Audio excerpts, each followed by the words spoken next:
Hey all, in today's video, we will provide an insightful overview of key topics in AI, machine learning and generative AI and its use cases, alongside the essential cloud platforms for AI/ML, including AWS, Azure and GCP. We'll also briefly cover foundation models, multi-model integration and data security, critical concepts you need to understand in today's AI landscape. This is day one of our multi-part series, so stay tuned in the series where in upcoming videos we will guide you through mastering AI, ML and GenAI on AWS Cloud, covering cutting-edge topics including AWS AI agents like Bedrock, one of the most in-demand skills in the field. The demand for roles like AI engineer, data scientist, and machine learning engineer is skyrocketing, and understanding these basic concepts is your key to staying ahead in the competitive job market. Also, this video is part of our AI/ML track job-oriented program, where professionals like Utkarsh, Shrija, Debashish, Roshan, and many others have successfully landed high-paying jobs and top certifications in AI.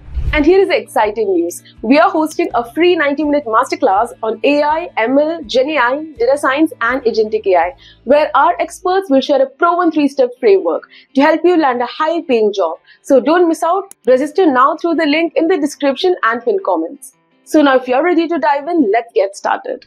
Again, warm welcome to all the people who have joined in for this AI, ML, generative AI and LM fundamentals.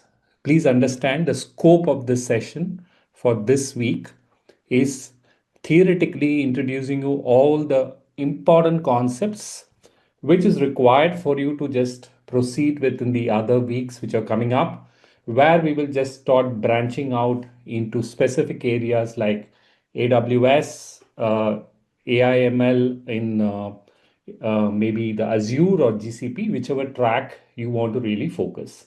So we are more interested to understand these concepts in a very, very generic way so that all of you are able to really apply this in a multi-cloud. So when I'm seeing the comments, I'm seeing that all of you wanted to learn a multi-cloud, which can help you for better job prospects. You want to upgrade your skills.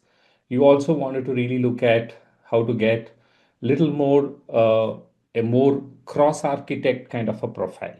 Okay.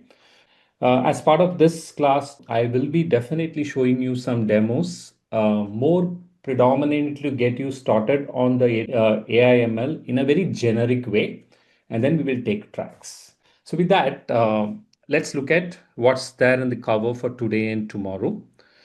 First, let's get started. One of the things which all of you must be able to define properly is these four jargons, right? What is AI? What is machine learning? What is deep learning? What is generative AI? It looks very simple. Even if you are experienced for 7 years, 8 years, you'll always find that to define these terms are really, really quite little bit confusing for anybody. This includes me. So let's be very honest. So you need to define what is AI, what is ML, what is deep learning and GenAI in next 15 minutes to yourself and make your own definitions to it, make your own thinking to it, have free thinking to it so that you can bring up a lot more perspectives to your end customers. So let me define some of my perspectives to you as a practitioner, because here we are not here to read the slides. I generally don't use slides, but these 2 days we have to, so that all of you get to the thinking. And I will just bring some of the very interesting little bit perspectives to you so that you can bookmark them and learn them. I'll put that onto the chat. Go through them. That's very important before you come for tomorrow. So first of all, AI is a big umbrella. Okay, so imagine AI is there in 1940s, 50s. It's not new.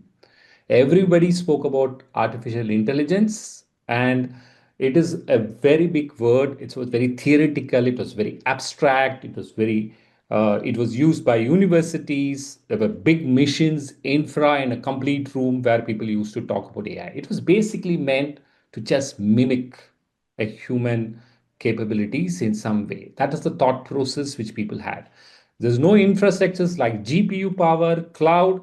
It always remained within the premises of research institutes. Okay, now that is the AI fundamental concept. Okay, The ML is a tool inside where machine is learning from data. So the concept, like somebody was asking, how important is data? There's nothing in this world of uh, this particular four terms without data. Suppose you have data, how are all of you thinking? Imagine you have Gurinder, you have Shamshod, you have so many people today. How are you thinking? If you just look at it's your experiential, right? You attend a lot of classes, you went to university, a lot of data has been really collated, and then you start able to relate it a little bit, and then you start answering. When I ask you a question, you're able to relate it quickly, right?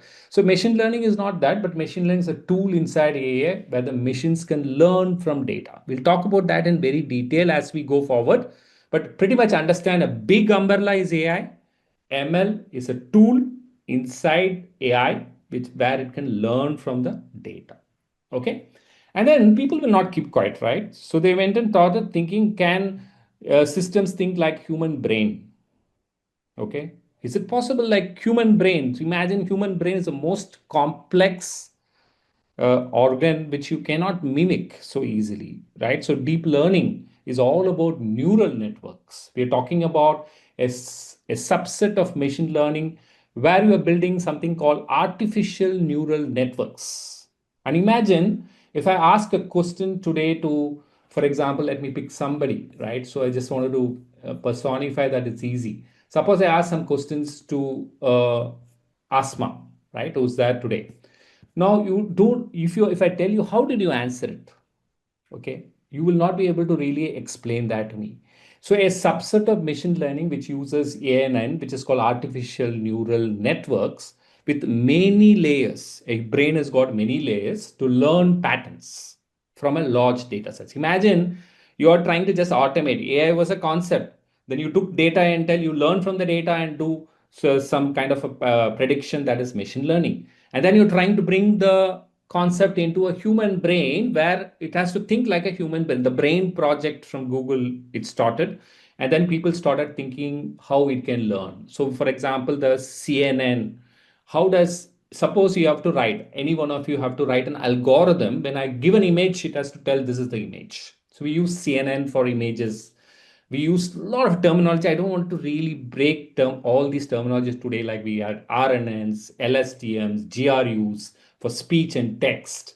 Okay, and then there were transformers, the NLP. Imagine in simple words how the brain works. That is deep learning, parallel processing, okay, transformer architecture. Okay, you're talking about artificial neural networks, neuron networks. Okay, if you can understand with a neurosurgeon what does he do, and if he explains brain, deep learning is easy. Because I'm doing some research work today, I can really explain that concept in deep as we go forward. And then we have today generative AI. Imagine chat GPT, right? Let's go there. I open chat GPT,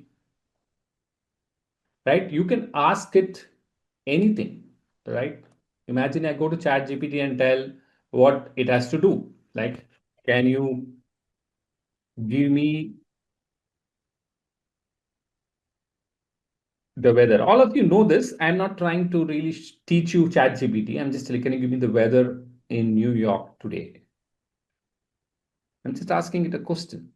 Now, I really don't know how it is able to really bring such kind of concepts. Okay. It gave me this answer. So this is generative AI. What is neural networks? That's a really interesting because we're going to see that in deep, Asma. But in brief, it is like a perceptron layer. Suppose you look at how your brain works. Suppose you do a study. So what is your homework for today? Understand how a human brain works. Okay, think about it. How a neural network is formed. What are the different layers in your brain? A perceptron, different layers. They don't work in sequence. They work in parallel. If you're gone to a New York, you're gone to Chicago, you've gone to Singapore, you're going to India. When somebody asks a question, you're able to relate to all of them together and then answer something. Okay, so that's, you're trying to mimic that. It was impossible to think about it a decade back. Today, people are reaching to that very close. Now, you typed something in the chat GPT, you got this answer. Now, it is pretty simple that as a layman in this course, we don't want to study like chat GPT generated something. How did it generate? I just gave, can you give me the weather in New York? And English. Okay. How is it possible? that a system is able to give this. Okay, though that is a 2 days of knowledge which you need to have to understand it. Okay, but I will not complicate it, but I will have to teach you that as we go forward, one by one. As we get to Gen AI deeper, we'll learn that. But pretty much, when you tell you can use a tool, right? So I'll show you the tool in a while as we go forward tomorrow when we get into Gen AI, but we'll not confuse. Let's go back to the deck because there are beginners here. I just wanted to ensure all of you give thumbs up to us, me and Shahid, at the end of the day, that you have understood Gen AI. So we are talking about generative AI generating new content.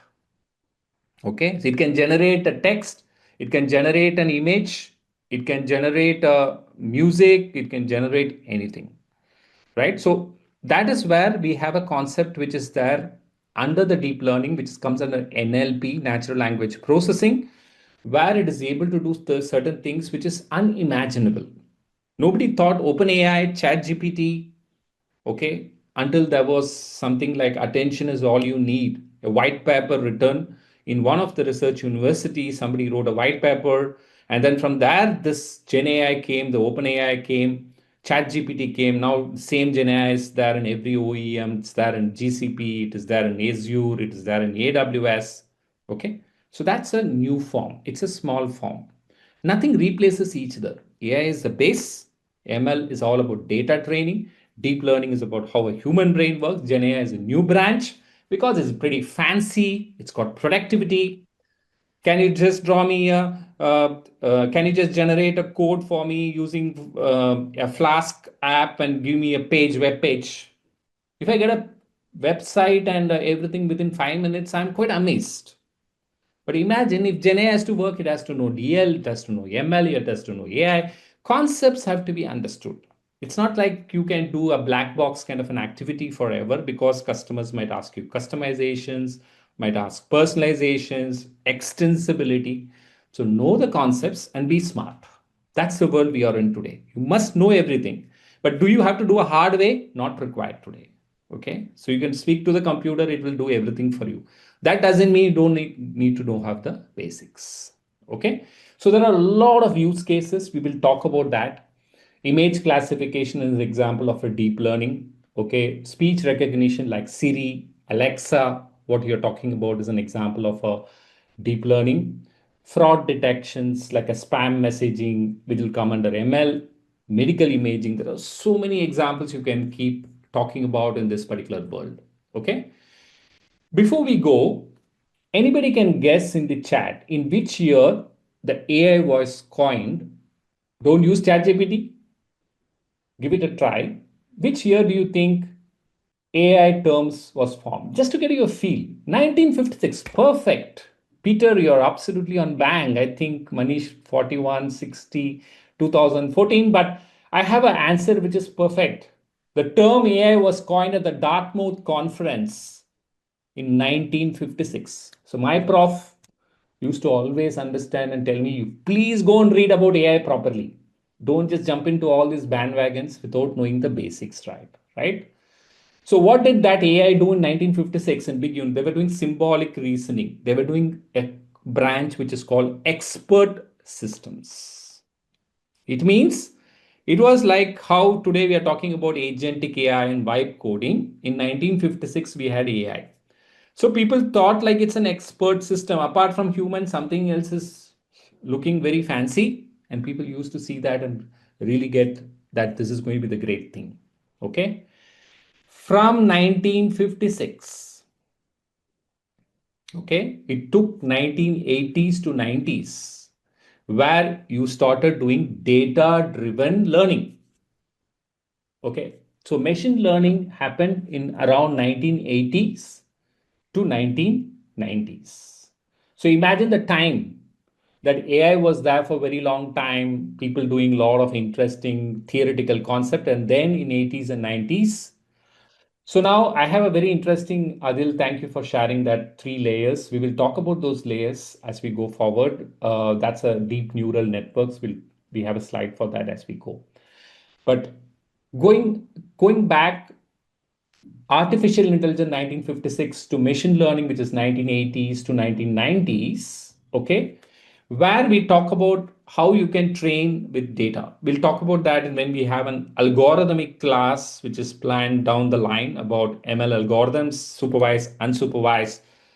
We have reinforcement learning, each of them different category. There's more than 100 plus algorithms. You don't have to be complicating yourself in all these things, but you must just have a high level idea about it so that you can automate them on the cloud in the AI framework. Okay. At this point, you should understand ML is you have data, you have algorithm, you train a model with these two, and then it's ready to do something like a human. That is the ML world. There's no brain thinking there. Okay. So 80s, 90s looked at ML, 56 looked at AI, 2010 is when people started thinking about AlexNet or something like that, the Brain Project. And 2010 is when the deep learning started thinking very deep. Okay, in 2014 is when the GANs. I'm using terminology, don't worry about it, we will cover it. Generative adversarial networks in 2014, and then 2018 and 20s, we started speaking about transformers, diffusion models. Okay, and then 2022, we had Chat GPT. Okay, now imagine ChatGPT. Without ChatGPT, there's no GenAI, right? So they're the one who picked up, the OpenAI is the company which picked up ChatGPT, and it was a solution for the paper which is written. Attention is all you need for all the research done by researchers and scientists. It was an implementation, because if you don't implement, all this remains in the backend, right? So 56 AI, 1980s ML, 2010 deep learning, 2020 Gen AI boom, 2025 agentic AI vibe coding. You don't know what the future is. Let's not even think about it, because it looks very fishy at this point, right? You don't know, nobody knows. That's how the world is. What we should do ideally is get all these concepts up. So before you come for tomorrow's class, just go to Google and search about. There's a lot of content in the K21 e-learning portal. Hopefully, I think Sahib will share that with you. You go there and learn about these things, because we want to take quality time to you talking my practitioner knowledge in these sessions than just reading slides or something like that, right? So there are content put to you in parallel where you can go and see. And but what you should do when you coming to the class, ask your questions. You'll have questions when you read through this resource. But I want to keep it very simple, keep it simple, stupid. You must know what is AI, what is ML, deep learning, Gen AI. Differentiate it, look at the timelines. That's the takeaway for this particular things. Okay, so do that.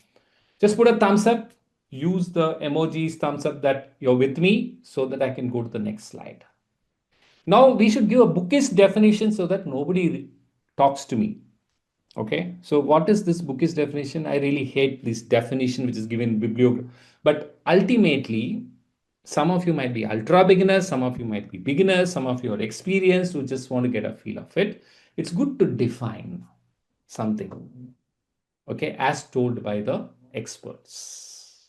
Okay, so I don't want to really read all these words, and I'll be wasting, because I have Chat GPT, my slave, who can do that for me. But I want to pick only this part, which is that can mimic human intelligence. That's really interesting word for me. Okay, if I annotate this, my only part which is of interesting for me is it can mimic human intelligence. Think about it. That's the only thing you should focus. See, what are they trying to do? With a lot of difficulties, it's trying to mimic us. Okay. So if it is one brain, it would have been a flop. If there is a 5,000 brains it can mimic, then it's a great achievement. So that's what is happening in foundation models.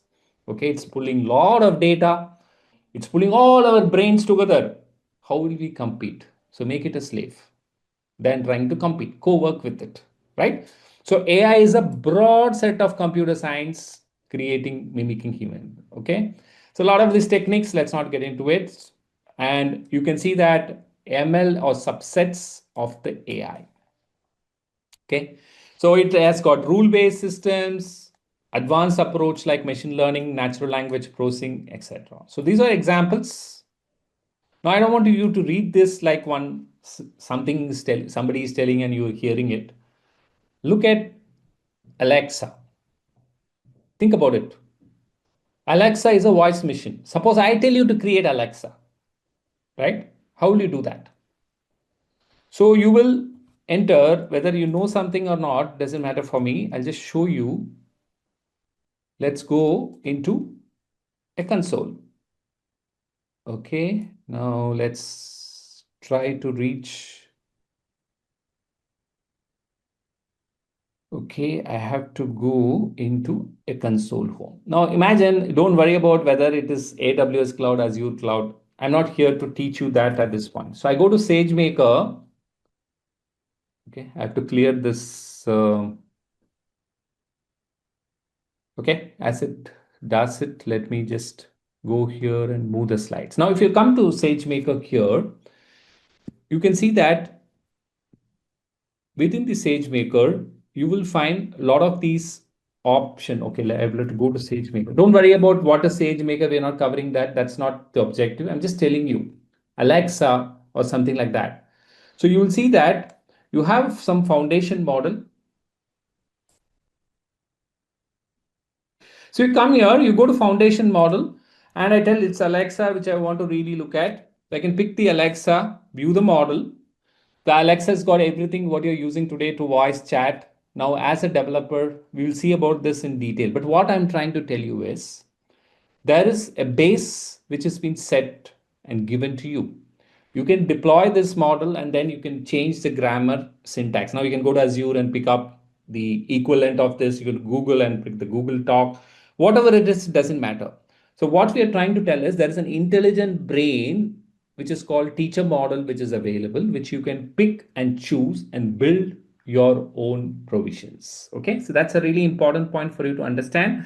I know a lot of you are here wondering like what am I trying to talk about. We will unleash it as we go forward. Don't worry. Okay, so we have common understanding here. Why did I go there? Chatbots like Siri or Alexa. We are able to tell chatbots like Siri or Alexa. Now chatbot like Siri, Alexa, you can use as an end user. You just go and ask it something. Other, you all have come here as a cloud and AI ML expert, so you can log in into any of the cloud providers. You will find the equivalent of Siri or Apple Siri or Alexa from Amazon or some other voice. And once you open it up, it's a brain. Okay, it's got a grammar, it's got a syntax, it's got a semantic. You can make changes to it and you can do that. Self-driving cars, chess playing computers like Deep Blue, rule-based expert systems. These are examples. So AI is a broad field of making machines smart to perform tasks that normally require human intelligence like reasoning, learning, decision making, problem solving. Can you give me some examples? And if you give in some examples, if you are operating your car, tell me where you're using AI without your knowledge. An easy example for all of you to guess. You're in a car and you're navigating. What do you use? Google Maps. Maps. GPS. Absolutely. GPS, Google Maps. Google Maps, which finds the best route, predicts traffic. If any one of you using WhatsApp, apart from your chatting with your friends, etc., you will see that there is a Llama 3, something which is on the top of it. Now, why am I talking? It's the AI. Subset is ML, then that is deep learning, that is GenAI. The provisioning of it can be anything. But these are some examples for you to keep thinking. So it can fall under any of the domain. It takes some time. It took me 3 months to 6 months to really tell, okay, for this use case, AI is nothing. ML is best. For this use case, DL, raw DL is better. For this use case, GenAI is better. For this use case, the combination is better. It will take some time. At this point, take the subject, understand AI is the broadest, subsets or ML, DL, GenAI. Some examples are like chatbots, self-driving cars, chess-playing computer, rule-based expert like medical diagnosis, etc. Okay, so that's that broad AI. And what are the use case? You're able to ask questions. Please ask all the questions. Don't ask it to me and Sahit. Ask it to Lama if it can answer better than me and Sahit, for sure. That was on the lighter side. But I really believe the answers which it gives are really making me feel very absurd or sometimes feeling very less confident.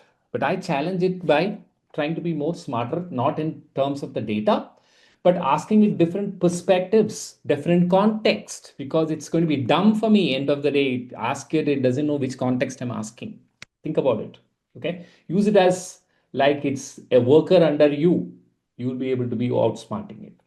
Okay, so one topic, let's quickly recall. We have to understand, all of you should understand AI, ML, deep learning, GenAI. Just know, do your research, independent research, look at examples, and then understand what is AI and some examples like what comes to your mind in terms of examples like chatbots, self-driving cars come under reinforcement learning, chatbots comes under an examples where you're training data with your voice. Okay, chess playing a deep blue is an example of a deep learning. There can also be rule-based example systems. Some of these things are not suitable for AI.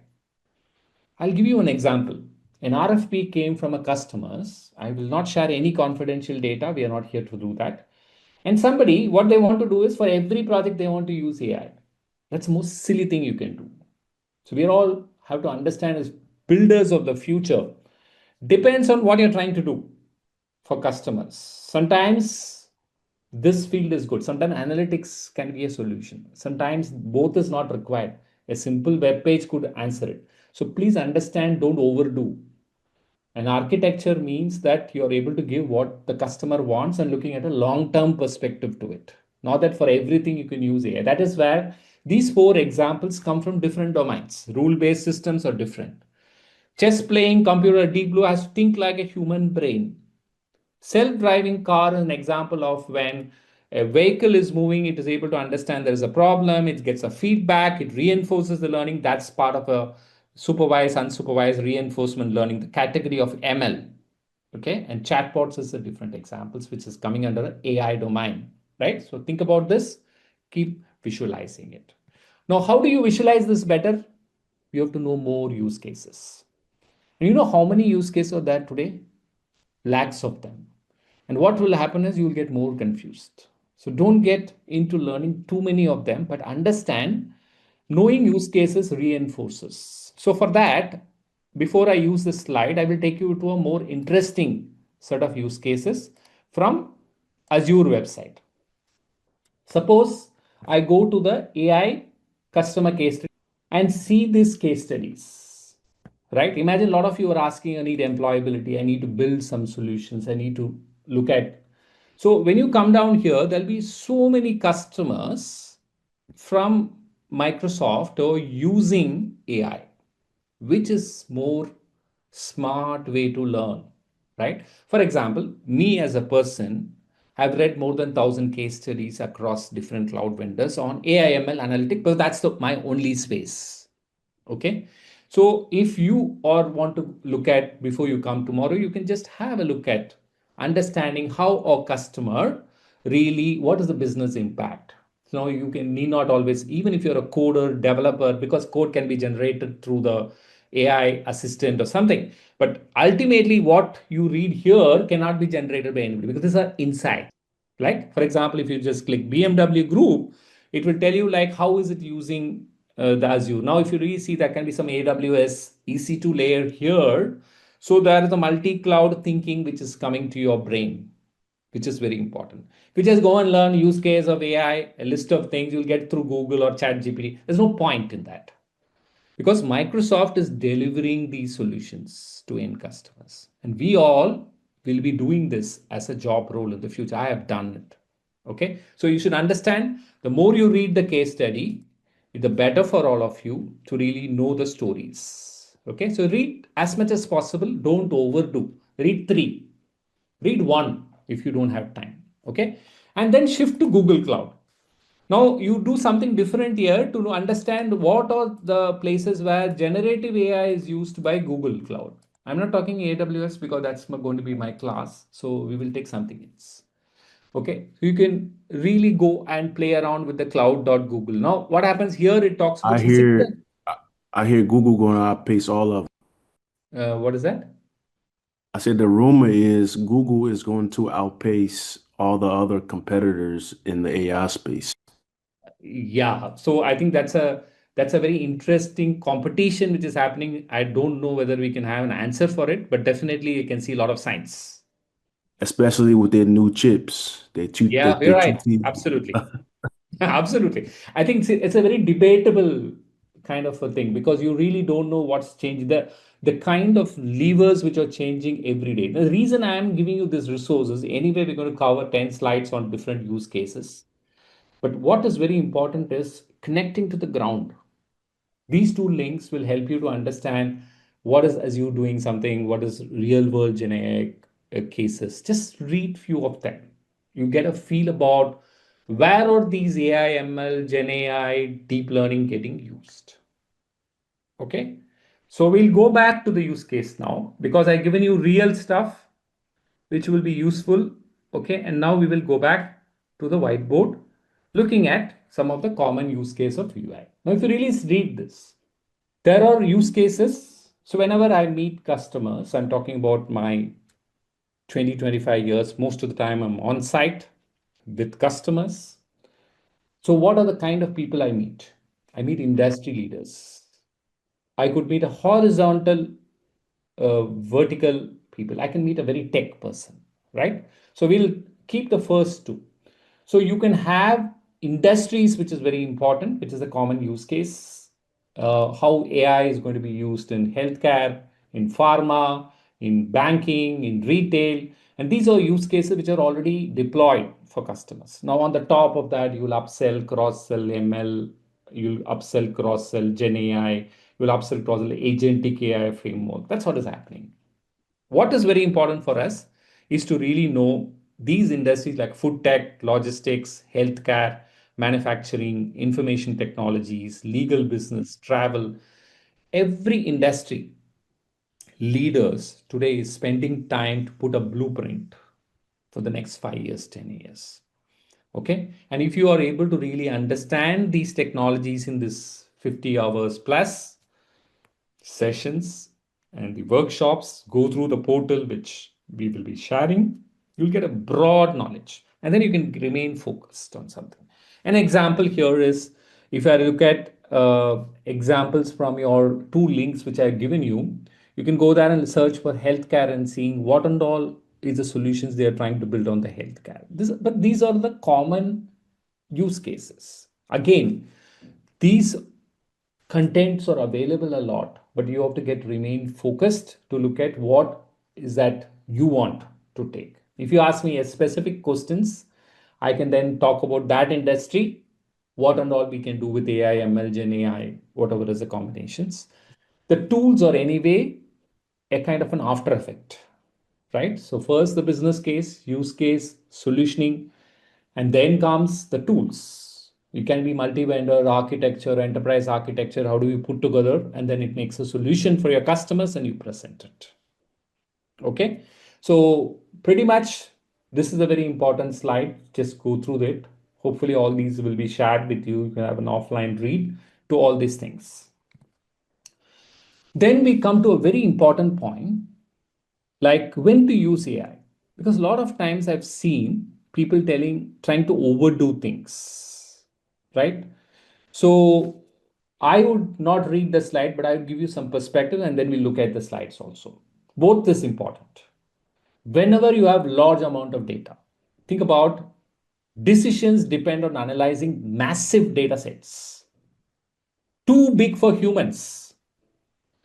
Okay, imagine why do you feel tired from morning to evening you work because there's too much of things in our head and then we get a little bit off, right? So the massive data sets we have today, massive data sets for healthcare, for everything, and this is getting powered into the foundation model to think those industries also in the future, right? But imagine in the past, large amount of data is when you will think about using AI or ML because you have small data. Why you want you? There's nothing much it can do. Fraud detection is an example I can think about where I worked on a project where we will do look at millions of daily credit card transactions to do fraud detection. Impossible for me to sit and do and write an algorithm as a developer, even though I'm the best developer in the world. Okay. So that's one place you should look at. Complex task, can't code it. When the problem requires mimicking human intelligence in decision making, chatbots, expert systems, self driving cars are examples when you will use AI. Okay. So, and second, imagine there is a task which is rule based, time consuming, boring. You want to read an invoice, extract the key details from it, and do something like that. Repetitive, routine task. Okay, this can be a great place where you can automate by using the AI. Third, a very important part is where you need predictions or patterns. So imagine you want to predict some data. Okay, when the problem is about forecasting, finding hidden trends. You want to predict in an industry 4.0 scenario where you want to predict equipment failure in factories. So when I read some, I gave you these two links. I read some 100 customer stories in when I used to be working there.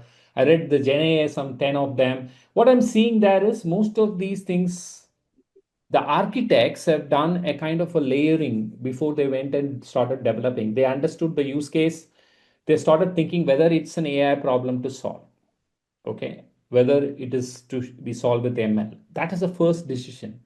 Profiling the use case, right? That's why this slide is important. First, we should know what is AI, what is ML, Gen AI, and then you should know where is it used broadly. That's these links. Then, when to choose as a beginner, I should know. Okay, not for all problems you could just use AI, right? If you don't have data, then what you do with what will you train? And the system itself might be very small for you to just go and do it. Why to really complicate it, right?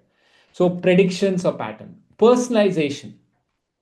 Okay, suppose you go use Netflix and you want to recommend movies on Netflix based on your past viewing, and you need tailored inputs output based on the time zones. It can do so much of wonders of personalizations. I'm not talking about the way we used to talk 15 years back in web3, the personalizations like every user logs in, you give him some page. They are quite outdated. Now the personalization is in a different category. It is actually disturbance. If I go into some websites today and then log in again, it will ask me 10 things. I did not know how it is asking so many things, right? That's the world we are in today. So those personalization are done by heavy AI at the back end. Okay, it cannot be done. So the prime days which happens, and you will see that a lot of data is being collected in Amazon Prime days or any of your Flipkarts and all these things. A lot of data is available. They really know what to put in the inventory. They really know what the customer is buying. Okay, they really target those customers with a lot of things like which keeps coming, something where you will get hooked for sure. And if this is automated, it's agentic, then it's so tough because it will not leave you. At least human will get tired. Okay, 5 o'clock, I'm going back. Okay, so those things are happening today, right? So that is very interesting aspect where personalizations. Okay, slides, I'll come back to it and summarize. I'm giving you my perspectives where I've used when you will use AI. Okay, so I'm talking about large amount of data, repetitive or routine tasks. It could be you need to predict patterns like equipment failures in factory.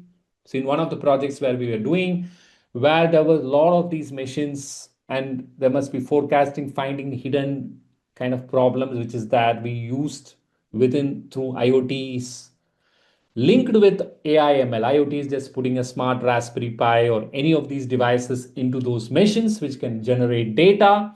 Once the data comes, we can just do predictive analytics on it, which is a very common problem.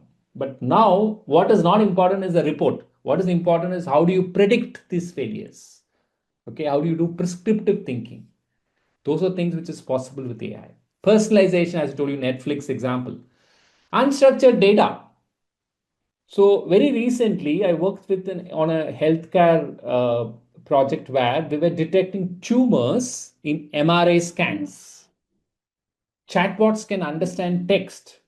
The data is just not numbers now. AI can make sense of it, of the text, image, video, audio. So unstructured data analysis is a great activity which an AI can drive. Coming back to the second point, which is the complex task we have spoken, scaling expertise, real time, large scale decisions are required. Autonomous vehicles making split second driving choices. That's when you will use your AI. Last but not the least, AI can be used when creativity that takes us to a GenAI world for marketing. We'll leave that around. So let's now summarize this with the slide. I gave my points: complex tasks, scaling expertise, personalization, unpredictability. Okay, now these are places where they started. There's an example given at the right hand side. Why use AI? Because it's going to be difficult. And if you tell that, no, no, I'm a ace programmer, builder, I have 15 years experience and all, you will end up writing AI. Why to waste time? Okay, because it's been built in the factories now. You just have to use it and make sense. That's the world we are living today. So today, all the attention is at the lower spectrum of GenAI, Agentic AI, vibe coding, or whatever you call. Less attention to the top. But I would tell you, like data engineering is the number one importance. Creating the future builders is very important. Whether you are a combination of an architect plus builder plus a declarative programmer, like how you use some tools, is very important today as a trend. Because if you don't know how to prompt, you look very dumb before a system. What to ask? What to ask, from where will it come? You have to have a context. You should have knowledge. Otherwise, you will ask simply some questions where it will answer whatever it wants from the data it has got. You understand customers really well. You know the context of the problem. You can challenge with so many questions where it has to tell you that it's giving ambiguous answer and tell, okay, this is perfect. Okay, when to use AI? Important for you to think about, right? And then we go to the machine learning, subset of AI, where it's instead of giving a computer step by step instruction, we provide data and the system can learn patterns like Netflix, YouTube recommendation, credit card fraud, image recognitions, because ML is where actually it got caught up in true sense, where programmer writes explicit rules. Okay, which is what happens in traditional programming. In ML, the machine rules by analyzing large data sets. Like imagine a spam mail which comes to you. Now, this is a topic where if you Google search, you'll get 10,000 results. There are so many courses also available. So you don't have to read all of them. I have given you a magic trick of just going into the OEM vendor and look at mapping this into where is the customer using it. Okay, because there are live projects. Where are the solutions which is getting built, which can be cross stack? All these data is available in public. Okay, that is more valuable, 10x valuable. This is good to know. That is real informations which you can really use into looking at. So if you had a fraud detection system in banking, looks very generic. Okay, which bank? What did it do? What is the problem? How did it solve? If you know how did it solve, what is the architecture? If the architecture is there, what is the stack? If the stack is there, how is it using multiple things? That's why you have to know what is cloud, plus know what is AI, and then the multi-stacks comes into place. Okay. There's one more word we will use, which is the ML model. Is a representation, is a mathematical program. Now, a lot of people tell me, do I have to be a statisticians, okay, to really know AI, ML, and Gen AI? The answer is yes and no. Do I have to really write code to be a ace AI ML developer? The answer is very simple, right? So it depends on what level of the project you are into. So if you are a system study person, you're a business analyst, you're at the leadership level, you're trying to build relationship with customers, you don't have to really go so deep, but you should read use cases, customers case study really deep. But if you're a builder and an architect, a data scientist, okay, knowing the statistical method is becoming very, very important. Okay, but if you want to become a multi-cloud architect where you're knowing multiple things, getting into a job, you can figure out from there multiple things, because people will get anyway trained on a project, trained on something. You just get broad knowledge on the subject, is very smart. Okay. So my suggestion to all of you is to know a 101 statistics for end users, business users, if you're very new to it. What is mean, what is median, what is variance, some high level stuff, right? And if you are a deep dive, you will anyway have to get into it. The ML algorithms, most of them are automated within the SageMaker or within the Azure or within the GCP. You will not be writing the codes. So if you are having a set of 5 team members, will you tell him you don't have to know anything? Don't worry, cloud will do everything. You will not. You will tell first read them, but don't waste me on my productivity. Give me productivity hacks. You're not going to write the algorithm. Let it generate. But if there is a challenge, if there's a personalization, customizations, you should know what to type in there. Okay. So the good model, because why am I talking about it? When I tell ML model is a mathematical representation or algorithm trained on data to recognize patterns, predictions, this without being explicitly programmed. So it'll have an input, it'll have a training, it'll have an output. There can be different example like linear regression. We'll talk about this in a separate class, okay, which will help you to understand the ML model. Think about how are you getting trained. You came in, so we had K21 Sahid giving you a lot of data, information, input. You took a lot of inputs. Today there's a training happening. Okay. And then what is an outcome tomorrow when you come for the class? Maybe you got a high level feel of what is AI, what is ML, what is Gen AI. Okay. And now you started exploring a lot more things. Okay. Why is this not comparing it? You have a lot more questions because these topics are not as easy, right? Because it will take some time for you, you'll get confused, you'll get ambiguity. But that is a great way to learn because getting more knowledge means like you'll get more perspectives to the thinking. Okay. So this is an ML model. It's good to build them than trying to see it on the deck. So when you go to the classes hands-on, we'll know how to create an ML model within 15-20 minutes using one of the service tools and then train it with data, then allow the model to ask questions through your UX. If it's answering it, it's good. Not answering it, retrain the data. This is the process, the life cycle or the pipeline which we will be implementing down the line. When you say it learns patterns, relational, can you give examples? So example like, for example, the best thing is today after this session, I'm going to watch Netflix. Now, before I join into Netflix, now it is going to take me pat whatever I asked, whatever I watched, it's building some interesting relationship or whatever I saw, and then it started giving me a lot of personalization to it. This can be a very crude examples which you can think about from a Netflix. Okay, imagine in the generative AI world, it is doing a very interesting concept. So if you type something, the cat is on the wall, and if you leave it there, it will start building an answer for you. And God knows how it does it. Okay, we have to break it in the class. But how does it know? It has got a lot of these internal stuffs like vectors, embedding, etc. etc. So to answer your questions, patterns or relationship from data means every time you're giving, for example, an ML algorithms like regression or clustering or spam filtering, these are examples. Each of them, what do? You have data collected, you're giving it, you're telling this algorithm to be applied, and once you run it, it will be able to figure out this terms. Okay.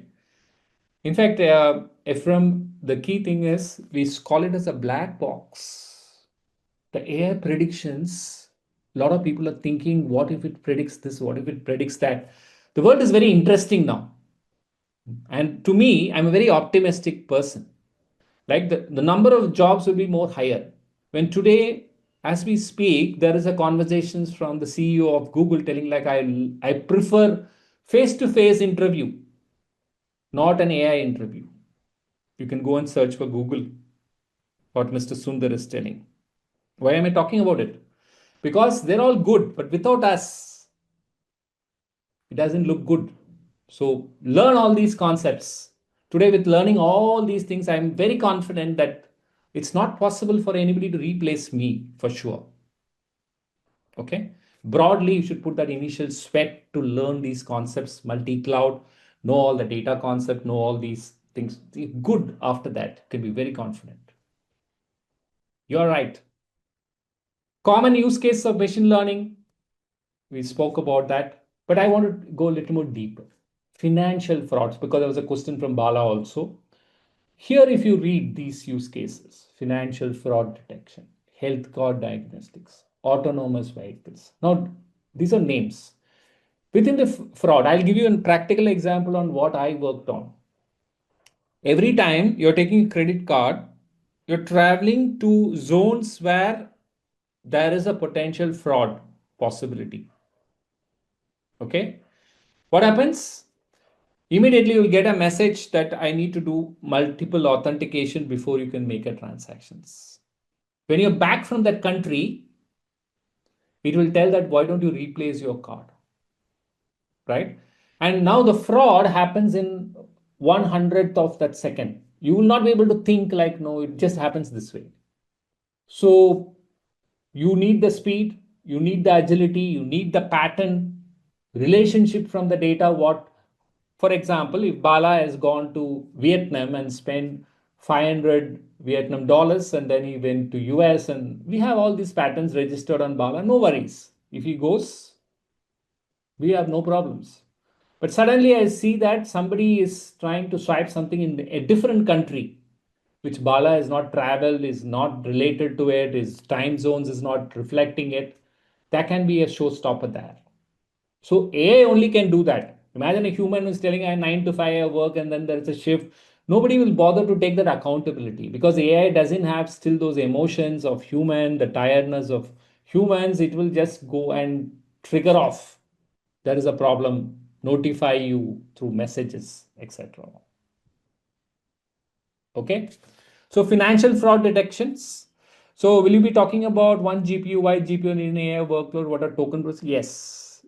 We will try to see how much we can talk about it. It's a huge topic, but you should get the basics of them for sure. Okay, now these GPUs and what are all those things. We're anyway covering it, Bala, as part of the overall course, but where and what will we be able to cover everything in this 2 days? I doubt. Okay, we'll touch upon each of this, and if you ask a question, we can give you some link, some e-learning link, etc. to read that. Okay, so these examples tomorrow, when you before you come for the class, you think about three things to bring back. What is AI, ML, Gen AI? You have to teach somebody else, practice it. It will be very difficult, I'm telling you. More experienced, more difficult it will be. Even a beginner will learn it faster. Because for me, there's so much of things on my head. I'm more confused to talk about what is AI, ML, Gen AI. Okay, so know the definitions properly. Read as much as possible. Read the history, read, understand this, understand that, etc. Leave it to you. Second, use cases. The two links I've given, they are gold. Read them. I have not given you AWS in case somebody might be thinking, okay, I am not going to be part of the AWS.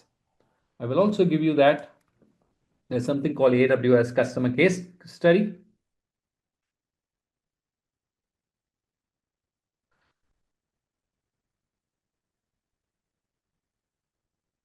You're right, Sakshi, because more experienced people want to. You can also read AWS. Why not all the three cloud providers? See, what you will do here, you filter it. Come to AWS customer success story and tell, I want to read all these things which is listed here. I want to filter it by AI ML. Okay. And then you can just search for those customer stories which is relevant to you. Okay. It will browse all the customer story. And you can filter here, right? You can filter that I want to see all the AI case studies. So it will list 471 of them. You pick one. So if somebody was asking multi-cloud experience, what does it mean to all of you? You take a pharma company in all the three cloud providers and see how are they implementing a solution. Very smart way, right? Because everybody is trying to do the same solution for the problem. You get three different perspectives. You pick one industry, three vendors, and all of them are delivering it with a partner like all of you, because all of you will get into an architect, into a services company. So the products will be from the OEM, service company will do the service delivery, and then there is a customer. Okay. If you get these three words together and then you read the deck for more summary in terms of what are the use cases in AI ML, it's brilliant. To get started, I'm telling you, because there's no end to learning these things. It might take you even until your retirement to keep learning this, but end of the day, these are very good, smart learning tips. Okay. So going back to our slide, these are some of the ML case studies. All these are works which you can read. The ultimate purpose of why K21 Academy is trying to focus on this and for everybody is because you don't know what project you'll get. You don't know what use case you will get from your end customers. It's good to get a volume understanding of these things and good to bookmark these three links and learn about what is doing. So when you read case studies, if you ask me an intelligent question, case study is okay. It is giving me business problem. What are the solutions? What about solutions? How did that solution get built with the stack? You will find an equivalent link like solution library from AWS, from Azure, from GCP, which complements the case study. Case study is more for sellers, more for business leaders, any project managers, delivery managers know what problems you can solve more, even for a builder today as a basic.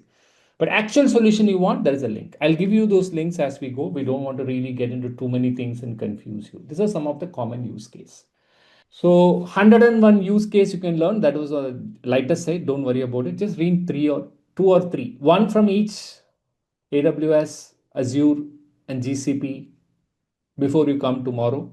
Make it like an Instagram learning. Don't make it like a very serious learning. Just learn whichever you like. Automobile, learn about it. You like healthcare, search for healthcare case studies.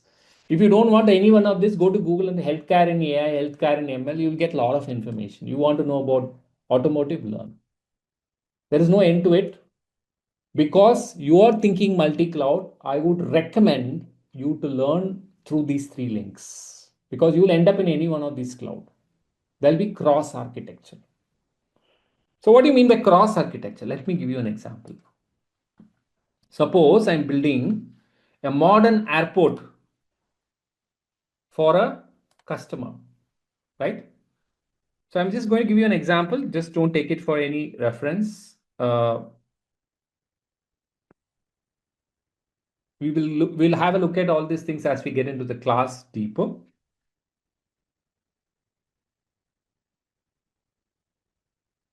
So now you can see that broadly, this is a stack on connected airports. Now you can replicate this for Azure has got a connected airports. GCP must have some other diagrams. But my interest is not for you to know all these points. Don't get confused. As a beginner, ultra beginner also, you can have a look at it this, right? So what you're understanding here is you will build a solutions in AI, ML, GenAI, cloud by combining different services. For example, AWS has got 233 services. Azure has got some 200 plus services. So what do you do for a project? First of all, you should know all of them.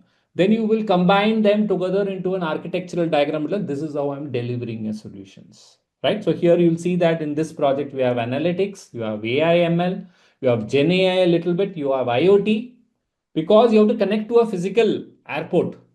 So you're taking all your data from your concourse. Now, if you want to read this yourself, you're welcome. So let me give you a link.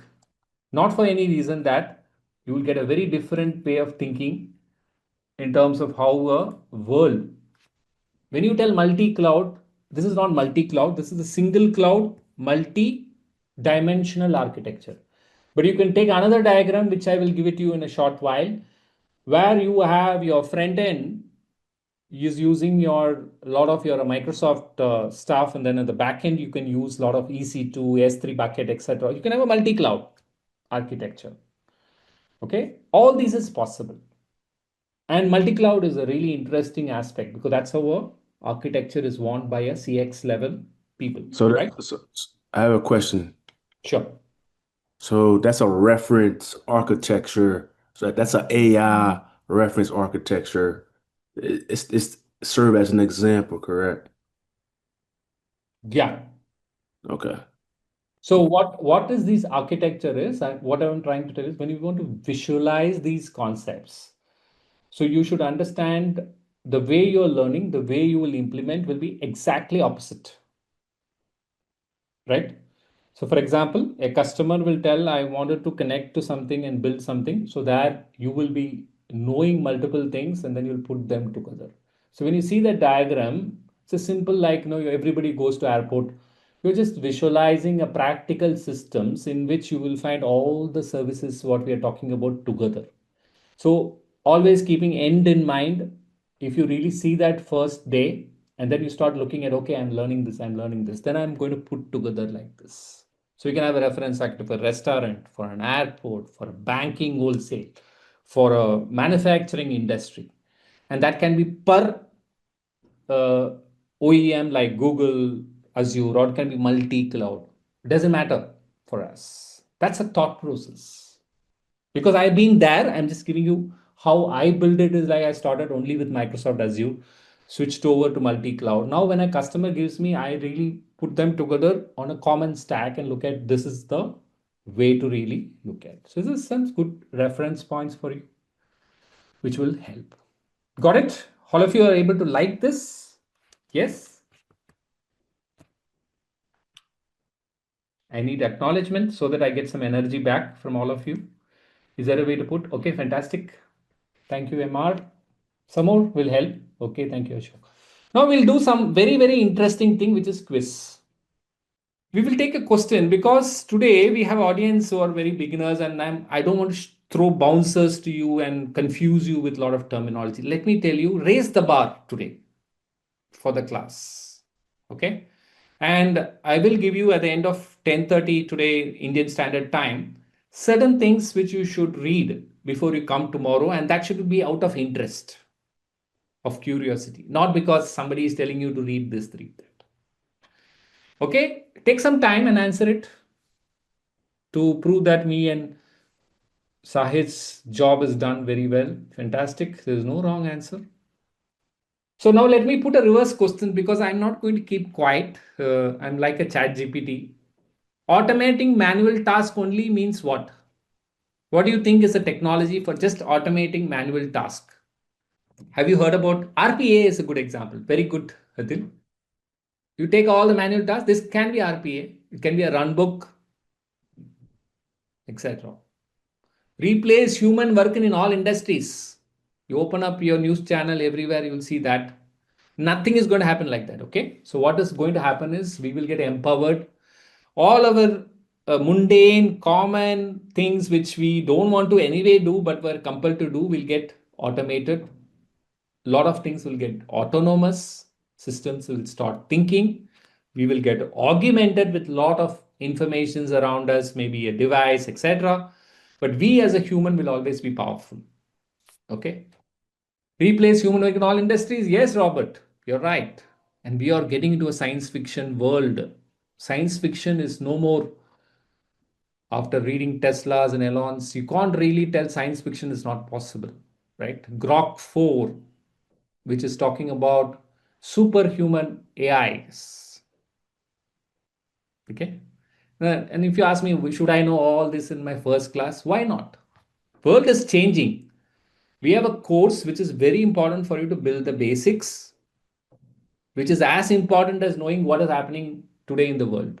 So don't miss the basics. That's why I'm telling a lot of people will talk a lot of trends. There's no use of trends. You must know all these subjects for properly, data engineering, little bit of statistics, knowing what is AI, ML, and then take one cloud and implement and see. And then see what are the automation, autonomous happening. Okay. Fantastic. All of you are absolutely right. Creating machines that can think and make decisions like human beings. Okay.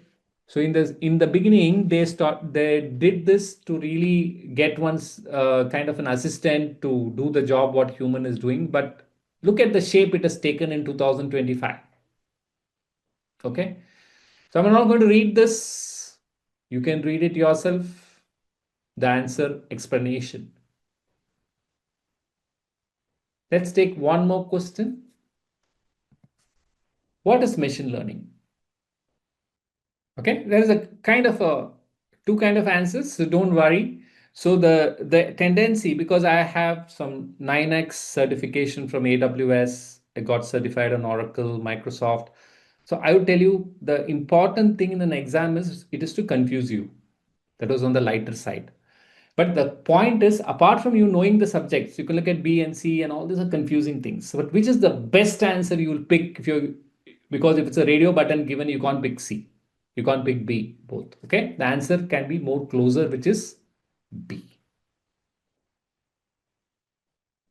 Best is B. Hope I want to just check with Sahid, like, will these slides be available for all of them, Sahid, for them to go through this before they come tomorrow? Yes, sir. All the slides will be available. Yes. Fantastic. So I would recommend these slides. What I explained, you might watch through recordings, but the slides are available just for you to brush up. The links will not be available. That is part of my experiential learning. So that is the reason that we are trying to come together in these sessions. Otherwise, it can all get automated to throw a deck at you, right? So we are trying to share more informations, right? So I want to leave you with this to understand and remember, like if somebody has asked me, what is multi-cloud? Can I learn multiple clouds? Do I have to learn only this? Do you have to learn that? The answer is in the service names. Okay. I have not taken the person who has written this because that's not fair for me to pick up. Let it remain. But this is a very interesting thing. Let us acknowledge whoever has written it to just get a quick feel of comparison of Google, Azure, and AWS GenAI service. Maybe you can put an AI service, ML service, but these are broad understanding. Like this is how you will look at, okay, on irrespective of the topic, this is what will come out from the hyperscaler. You will find, for example, if I have to build something with generative AI in AWS, it will be Bedrock. If I'm Google, I'll use Vertex AI. In Azure, I'll use OpenAI. Just understand, like this is very, very important piece. You can find 10,000 images like this about, if you search for AI, Google Azure. We are not here to really give you those 100 things, but possibly what changes is not the concept, not the use case, not the way it works. What changes is the name of the service, which is used to implement. If you can get to that level, then you're a multi-cloud architect. If you just want to get too much into Vertex AI, Bedrock, so what Bedrock does almost that, because somebody built from the UX something at the back end, the interface will change, the way it is giving will change. Maybe some of features will not be there in AWS, which is there in Azure. That's the thought process you should really build and develop. So before we go into Gen AI world, we will not be able to come back after that. That was on the lighter side, so don't worry. We'll just try to get into understanding AI, ML, DL from our big brother, which is ChatGPT. Okay, so we'll also practice a prompting. We'll also try to understand the difference between it as a summary through it. Okay, so I'm going to go to ChatGPT and ask it a very simple thing. What is the difference between AI, ML, and DL? So if I just type it in, it just gives me 10 times better answer than how I could articulate this. It tells AI is a broad field of making machines simulate human-like intelligence. So what you typed was a prompt. So if I make the prompt more smarter, I'm not happy with your answer, Mr. ChatGPT. Can you give me this way, that way, this way? Keep asking it a lot of questions. You'll see that it is challenging you more than you challenging it, because it will not get disturbed with emotions, ego. It will ask you, do you want this? Do you want that? Do you also want to write it? We'll talk about these concepts in GenAI, but we are using GenAI to learn AI, ML, and DL now, or summarize these three things. So here it clearly tells, I would want you to really focus on the part which is very important about the example. So here you can see that it's giving an example about a chess playing program, a self-driving car, or a chatbot is an example of a AI. It's a rule-based systems, search algorithms, robotics, expert systems, including MLDL. It's a broad, simulate human-like intelligence, reasoning, problem solving, decision making. So today you can have this way to learn. Now, this doesn't mean that we are very smart. One of the things which people have mistaken is like everything is available with ChatGPT, so I don't have to do anything. It's not true. Okay. So you can always use this to learn, but you have to understand this in detail. What is the context to the subject, etc., etc. Okay. Coming back here, you can see it's a subset of AI learned pattern. We're just doing a summary through ChatGPT. And here it talks about decision tree, regression, clustering. Now, if you go to your mobile phone in ChatGPT and ask difference between AI, it might give you a different answer. If I do it in the morning and evening, it will give you a different answer. So yesterday we were trying to do this experimentation. We were trying to write a algorithm for credit card validation on the client side. So when I was asking it in the morning and evening, it got two different algorithms from the backend. It means it's learning continuously. If it has gone through something else in the world, it will give you a better answer. That's why it's still new information. So imagine AI, ML, DL is what is your goal? You want to summarize it, but you're using generative AI for it. Okay, to ask it a question like, tell me the difference. Okay, now if I don't know what is decision tree, ask what is decision tree. Give me an example. I am a dummy. I don't understand these big things. Can you give me in simple English? I'm a very advanced person. I don't want you to give a simple answer. Draw me a diagram on this. All this is possible. Finally, you should not get mad. End of the day, information is available at the back end. But what is important for you is if you want a very smart way to summarize what is the three different types of thing, this is the best place to get. So you can see that it is a one side visual diagram. If I tell yes, it can just quickly prepare one for you. So we are not getting here. What I'm trying to make you understand is like it can generate you a slide deck, etc., etc. This is the capability which we have.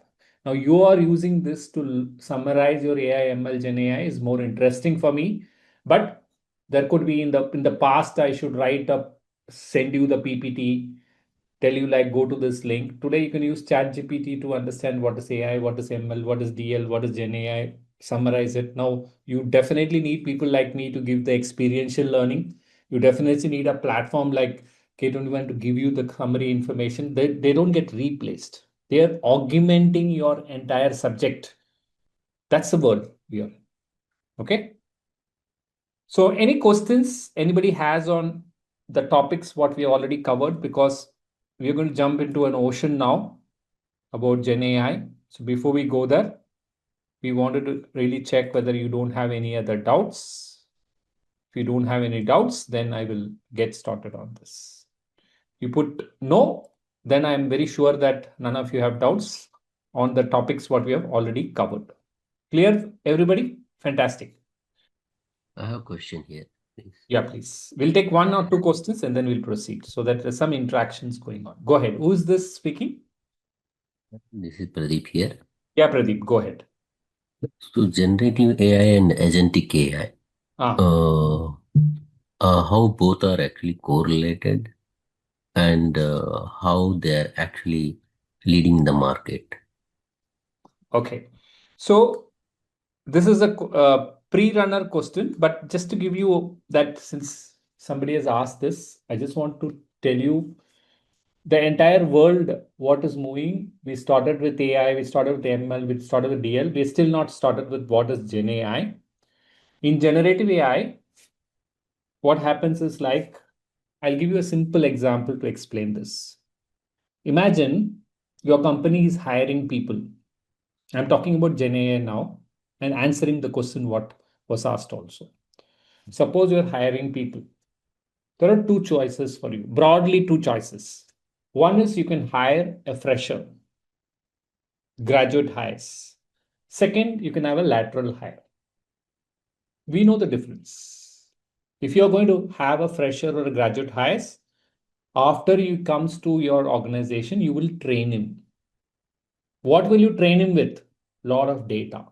What my company is, what are the projects they did, what is the project you're getting into, what is the customer expectation, what are the tools you have to learn. You'll have to train that person for 6 months or 1 year before he's ready to deliver projects. Look at a person who's coming as a lateral hire. Day one, he's ready for the project, and then he'll be able to really add value to it, etc. Like he comes from a background. But there is a catch here. The lateral hire might be a specialist. He might come from an SAP. Another lateral hire might come from Microsoft specialization. Another person might come from somebody from the Amazon background. Somebody might come from a legacy system modernization background. Each of them is a different type of a lateral hire.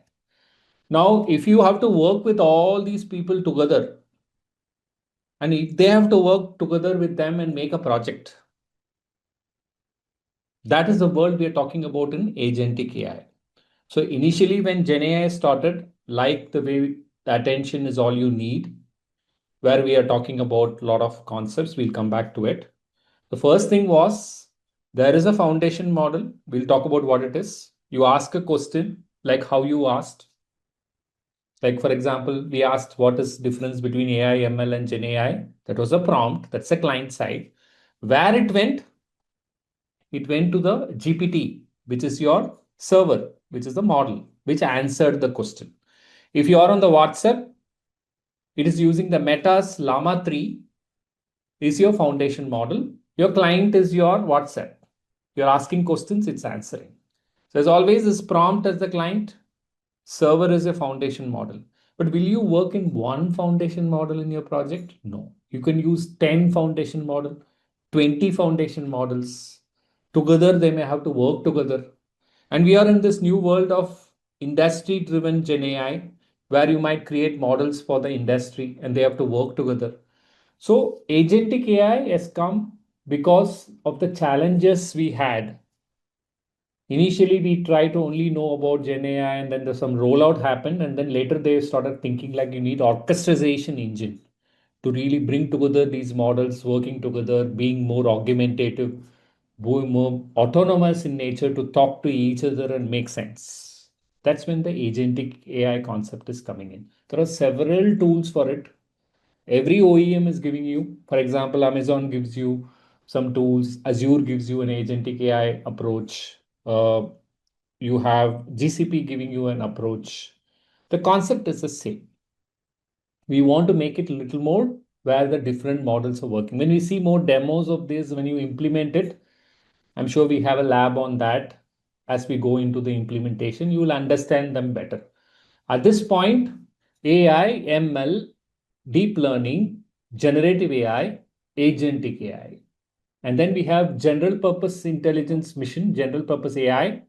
And then there is a superhuman intelligence which is coming in. Now, these six next two, we will not talk about it because they're all at supervision level with quantum computing coming in. They're too far ahead for us to think. Practically, these are the 5 systems under a control which we can deliver to your customers. We only talk about things which are realistic. Always the research sites are very interesting, but it's of no use to our end customers. So that's a very important question. Hope I answered your question. Put a thumbs up so that I can move forward. Did I answer your question? Okay, the person who asked. Yes, I'm here. Sorry, my bad. Okay. Yes, Okay, I'm fantastic. really glad to hear that. Okay, Thank fantastic. you So so much. let's define what is GenAI. Can I ask ChatGPT itself what is GenAI? You can do it, but let's not do it. That'll become boring after some time. Then why do we need a class types? Okay. Will we develop a sample agentic AI? Why not? Adi? I would be very keen to look at how we can develop something like that. Okay. So I think there is already a kind of a lab available for it. Adil, apart from that, you need resources. There are a lot of, see, there are so many frameworks. So 2 weeks back, I was doing a kind of a workshop, which is basically for media industry using agentic AI. Now, the number of tools there from the content creation to the deployment for that particular industry, there are some 10 tools. And then we use agentic AI to make it think, etc., etc. So it's a big topic. It's a really important questions. We will be learning that as Sahid has told. Let's move forward.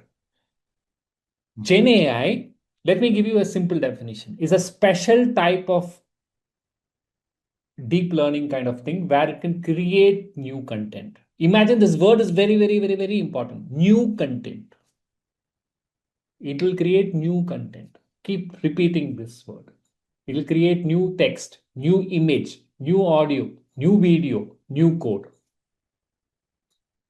They will not be same based on what it has learned. Right? So if you ask something, it will not be consistently answering the same answer. You will not get like a human. I'm not telling humans are dumb, but sometimes it takes some time before we really learn that in detail, right? So, but these systems are continuously learning by using something called LLM, large language models, and it will use something called diffusion models. We'll talk about it. Don't be in a hurry. It's a thesis, PhD kind of level of understanding required to know what exactly happens. But before we leave today, I'll give you a small tool which you can try, which is given by OpenAI to just know this, like how when a code is compiled, imagine like 15 years back when you used to write a Java code or a Python code or a .NET code, there were a lot of these parsers and everything. You can go behind the scene and look at what exactly happens when this code is compiled to a binary, to the assembly. You can see those syntax semantic, but to a level, OpenAI has released some of the tools which you can use to understand. Why I'm talking OpenAI? Because anyway, we're going to learn other things as we go forward. Let's make it a little more differential that we learn another tool as part of the storyline. Okay. So example of GenAI, ChatGPT. Nobody can skip it. OpenAI was a company which picked up attention is all you need, picked up the research paper, created GPT 1, 2, 3, 4, whatever it is, it'll keep going to 5 is there. I tested 5, lot more features, functionality, etc. It goes on, never ends. Anthropic is another company which is very interesting. It creates foundation models, but they're the one who created something called MCP. What's the name of the company? Claude.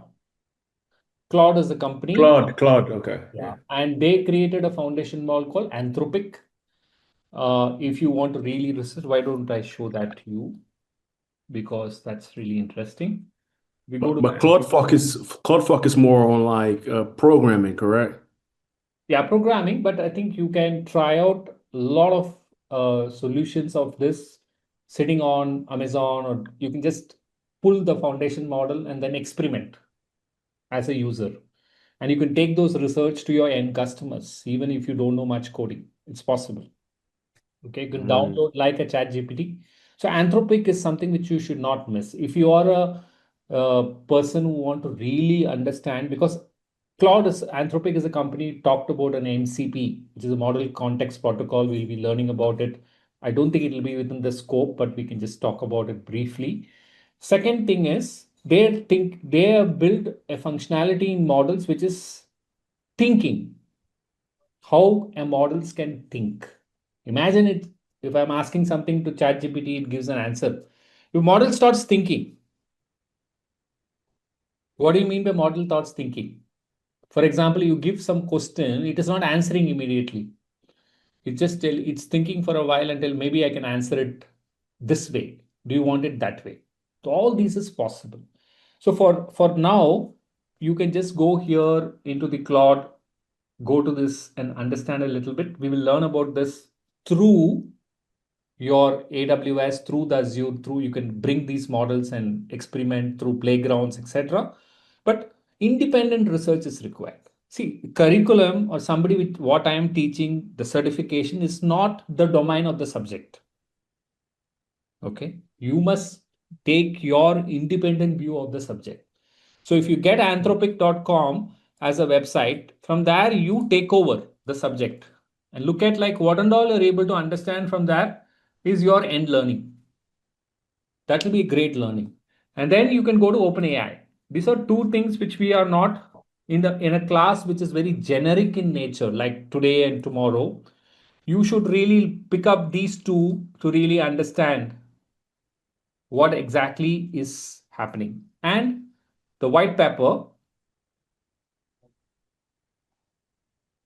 attention is all you need. Okay, how can you miss these people? Because of this white paper only, you're seeing generative AI. And when you read this, Greek or Latin, you will not understand. That was on the lighter side. When I read this first, not even one English word I could understand what is written here. So that's a good sign that there are advanced topics here. Nothing more can be more interesting for you than reading this white paper. So once you click this attention, all you need, you will get into the actual document here. And then it will talk about. So if somebody wants to know what exactly is transformer, how it converts, how it this, okay, you can go here. And if you answer it the way it is written here, nobody will speak to you. Again, that was on the lighter side. It means it goes so deep into the subject. After that, so let's open this PDF just for a reference sake. It's a just a 15-page document, okay, written by Google Brain Fellows. Read this, okay. It will talk about certain things. Anybody who's talking anything will be from this paper. And OpenAI was also created out of it. Why is this important? As a beginner, you're building your base on AI, ML, Gen AI, and then looking at what an OEM solution is, multi-cloud. It came later. Okay. So now it's easy for me to go and tell in AWS, you use this. In Azure, you do this. You Google, you do this. But it started here and they still exist. OpenAI still exists with Microsoft. They exist like Anthropic exists in every cloud vendors. So you have a choice which model you want to use for your project. Okay. So coming back to the example of a lateral hire, you have an SAP lateral hire, .NET lateral hire, Java lateral hire, a migration specialist. Why? If I ask you why, you will tell me that because they are specialist people. That is foundation model. There can be an image foundation model, text foundation model. There can be a code foundation model. They're all specialized foundation models. But for a project, you might require all of them. Then you will combine them. If you have to combine them, they have to orchestrate them. So that is where this agent comes in the beginning stage. Later stage, these models started talking to each other and doing something. That is autonomous approach. That is agentic AI. Okay, these are tools, services which are available. Don't forget to read those case studies for it. But if you really want to know what is generative AI to the core, these are the three links. I saw these videos available in the e-learning portal of K21 about what is all these things available. You can also read through it if you get time. But recommended could be that you just get this feel of these things really. So ChatGPT is something which we know there is something called DALI Mid Journey, which was a very interesting tool where it could create images in the past. GitHub Copilot, code suggestions for developers. Runaway AI, you can AI generated videos from prompts. So there are different example of a GenAI. Now GenAI is what? GenAI is nothing but building a foundation model.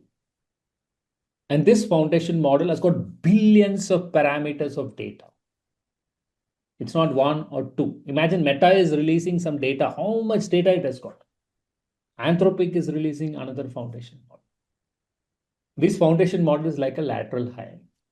Now the question is, since you have foundation model, does it solve all the problem? No. How do you create a foundation model? You still need to have your knowledge in AI, ML, deep learning. So they are interlinked. If somebody is telling you Oh, don't need to know anything, you can jump into GenAI and do everything. That might be for one project, it might work. Not always. Right? So it is good to get your concepts right. How much you want to go deep depends on your profile, depends on your role, depends on the project expectations. For example, if you want to build a foundation model for your customer in an industry because they have been working 20 years in the, for example, in an maybe let's look at a military area or something which is very sensitive, and they want to create a foundation model which will be internally used only by them. You can build that foundation model means like you need to pull all the data, but how, that story, what you will build that foundation model will get back to ML domain. It'll get back to the data domain because there's no magic which can happen in life. Okay. Yes, you can generate, you can automate, you can do autonomous, but still you have to do it. Right. So what is Gen AI? I guess I have a question. Sure. Go I ahead. guess that's the biggest discussion right now, right? Is let's say you go out and create your own model, right? Or your own project, and you train your data using a model. The big discussion is, now you've given that model access to your data. That's been like a big discussion now. Like, hey, are we able to deploy the model locally, or do we have to do it um, to like the domain, I guess, if that makes sense. Okay. That's a really, really interesting perspective. I'll give you my few cents on this. Whom am I speaking to? This is Gerald. Okay. So I just wanted to explain this to you in this way. Every time you're building anything on a foundation model, one of the very important topic is about the sensitivity of your data, the guardrails, the deployment strategy, which is called an inference strategy, how you're going to do. So we're going to cover all these things in the class. But fundamentally, what it means is when you're planning a project on the Gen AI, let's take some examples. You might build a project which is to be deployed within the intranet of the organizations.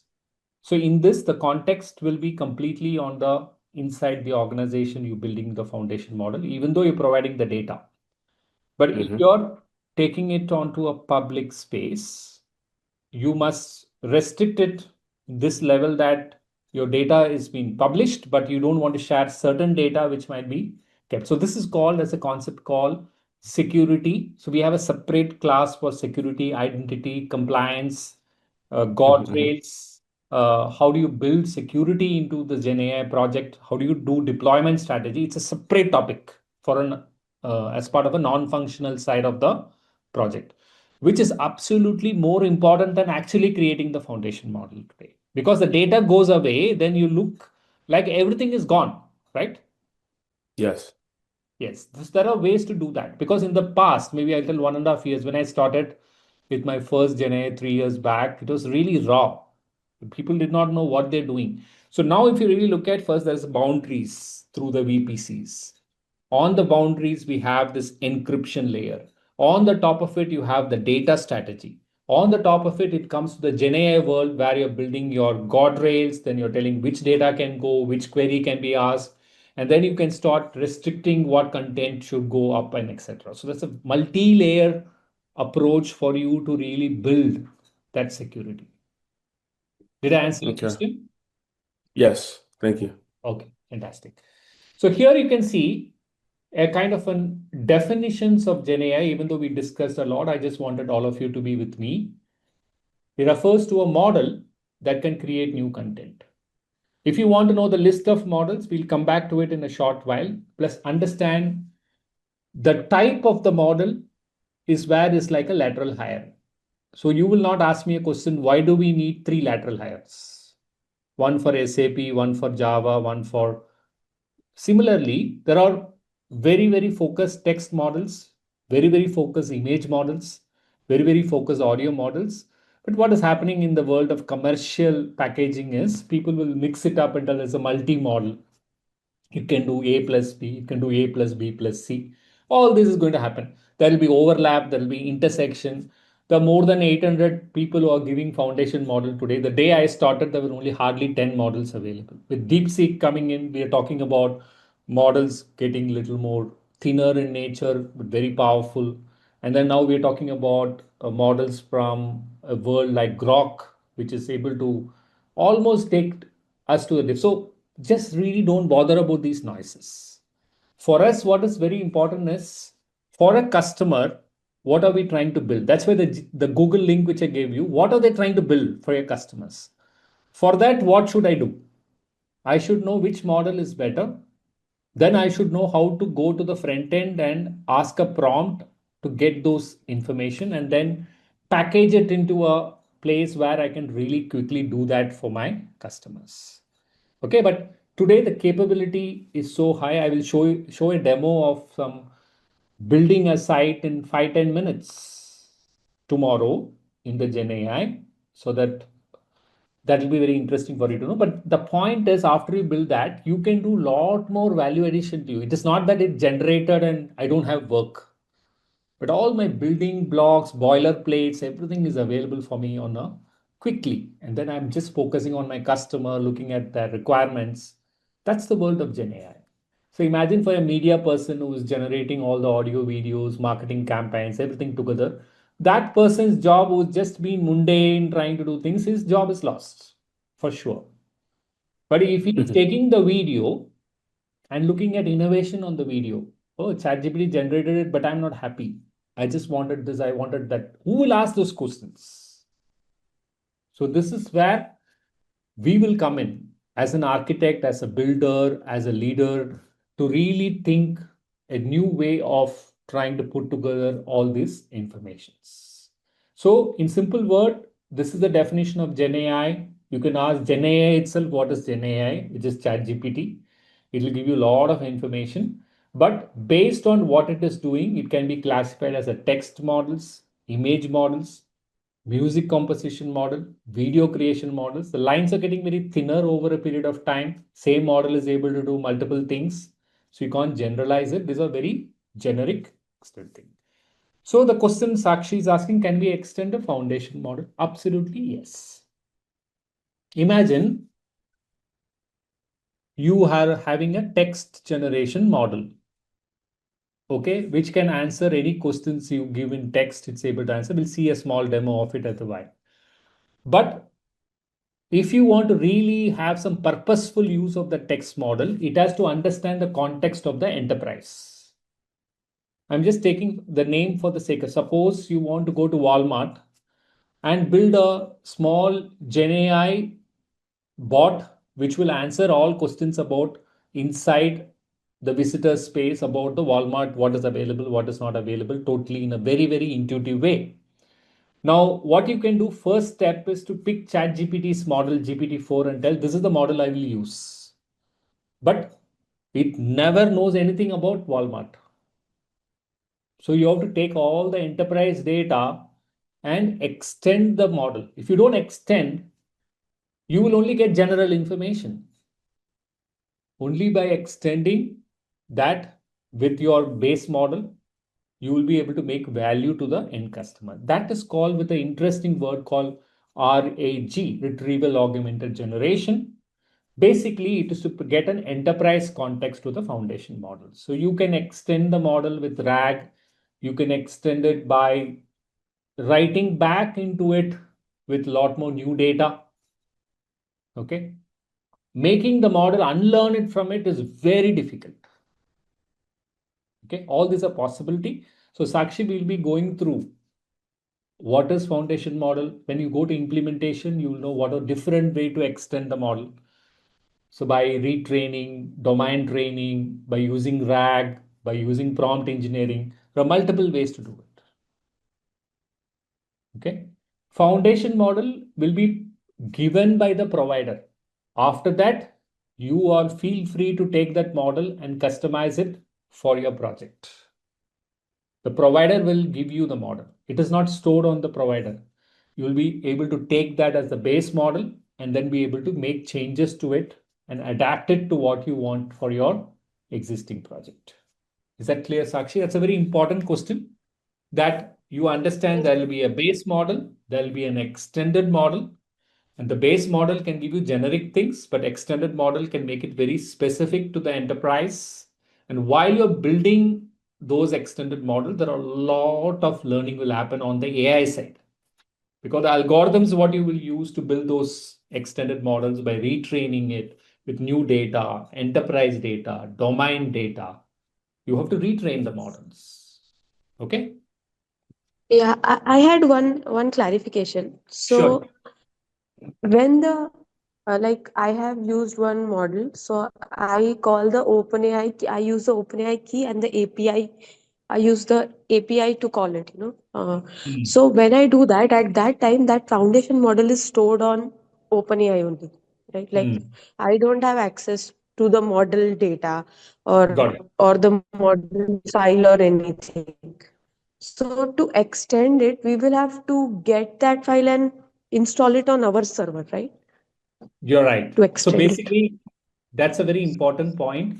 The different way you can really look at is like you have, we're going to talk about it, but just since you asked, you have your base foundation model given by the provider.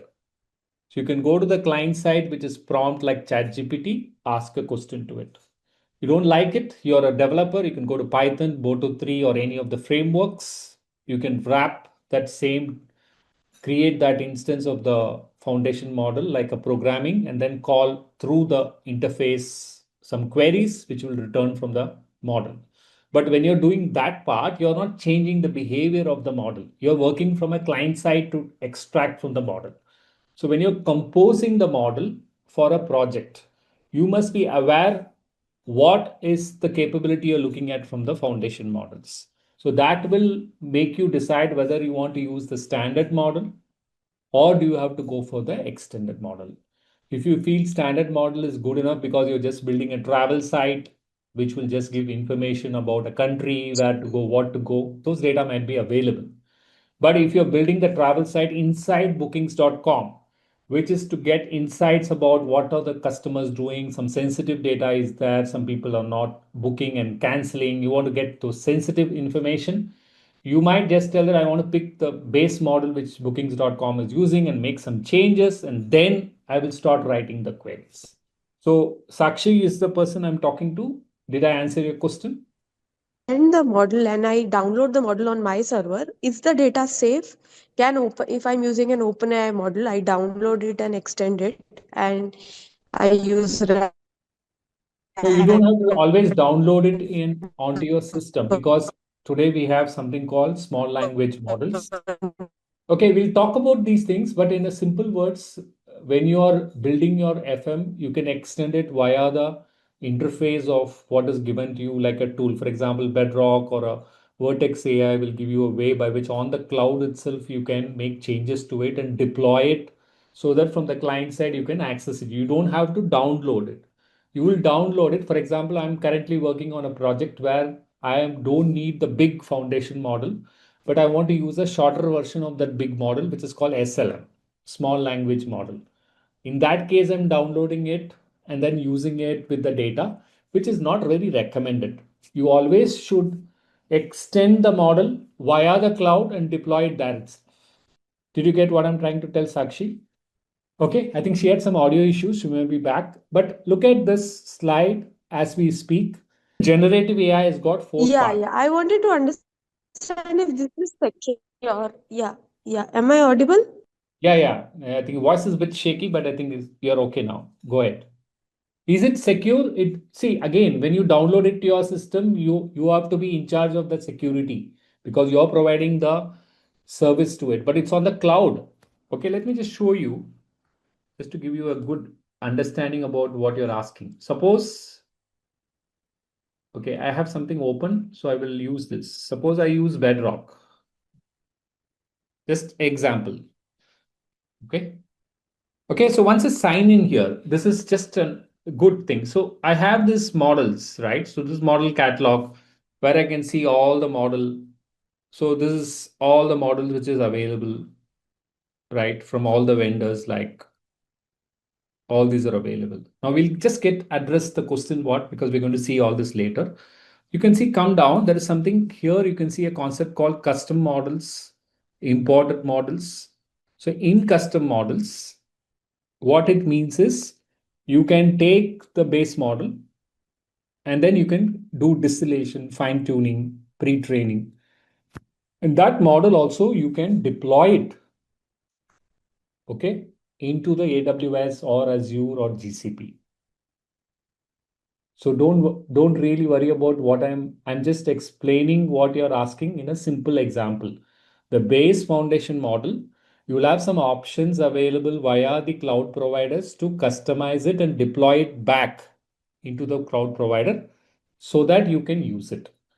Today, there is one more concept which is available where you can download it into your system also, those foundation models. Then you have to take in charge of securing it and doing whatever it is, because it's not quite advisable until you know what you're trying to do. Otherwise, you might get stuck. Hope I answered your question, Sakshi. Now we'll see about this in detail. Just that you asked a very important question, so I did not skip that. Okay.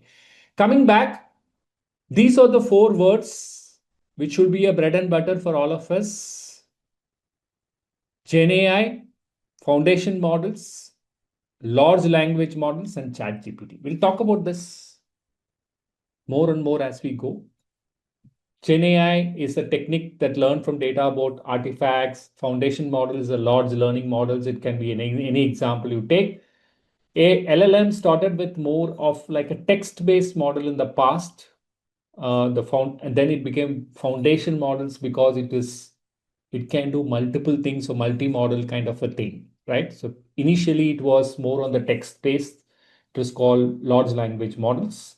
An example of that is a chat GPT, an AI service that incorporates conversational chatbot, or you know what is chat GPT. I don't have to explain it. So this is a high level understanding of what is GenAI. It's powered by ML models. Okay, now the challenge today for all of us, okay, is most of these models can have a kind of a duplication, number one. Second, the number of choices we have as builders are very big. Now, to think which model might be better for my project itself, it's a big job for us. It's a very good problem to have, that there are so many marketplace models available. So when I was building something with AWS, so when a project comes, I get really understand this parameter is good in that model. This takes some time before you are trying to really understand this. Okay. So why are they machine learning models, not deep learning models? We'll cover it up, Sakshi. That's a very important question to really know. Like, how are we looking at it? Now, these are interchangeable in the decks, but ultimately the concept in which this GenAI works is all on deep learning. And if you carefully observe, deep learning is a very specialized area of ML. These words gets used very interchangeably in the conversations, but ultimately it's about taking large amount of data and then training the models through a regular ML approach to get a foundation models. Foundation model doesn't come from the sky, right? It comes from the ML factory. And then it uses a concept of deep learning. So it's able to really propagate through the back propagation. It is able to really look at neural networks. It's able to use all this heuristic approach to really give you the information what it needs, right? If models are used, can they expose customer data to open source model? If you're not able to take care of what you're trying to do, this is where the responsibility comes. Why do you think, Peter, that most of these topics like GenAI, you need lot of guardrails? So a lot of people were telling me architects are they required. Your question answers it. When you look at a well-architected framework on the cloud and GenAI or ML, you need proper operation excellence, proper performance, proper security, proper reliability, okay, proper cost control, right? And then you require something which is very important, which is sustainability. On the top of it, how do you build all these things? You really require a framework. So when you tell exposing customer data will happen if you really don't know what you're trying to do. Just to give you an example, I'll give you an URL. Okay. Suppose we go to generative AI lenses. I'm just taking an example of AWS for no reasons. So here, this is a generative AI lenses. So suppose all of you are builders. We are not covering this in the course, but I'm just telling you, if you are want to really look at answering your questions, how do I understand the complete design principles? Same kind of available for Azure and GCP also. Took this an example as a convenience for you to think. Now, if you read this document, what it is trying to tell you, if you are building anything in GenAI, if you don't want the customer data to go to the open source models, you don't want anything to go wrong. This is one way to foolproof it. See, guardrail and all these are tools, specific item. Okay. The next level is basically how you will use this different tools from a design perspective, from the implementation purpose. Google Lens. All these are good examples. Thank you, Francis, for bringing that. So please understand anything what you're talking about. Is it secure? Is it performance? Every OEM, including every service providers, have built a kind of internal practices, internal guidelines. The OEM gives, like Google or Microsoft or Amazon gives you some framework like this, well architected framework. Apart from that, the service companies which are delivering projects has got some guidelines from a DevOps, LLM ops, okay, which is a guidance for how you can deliver these projects more broadly.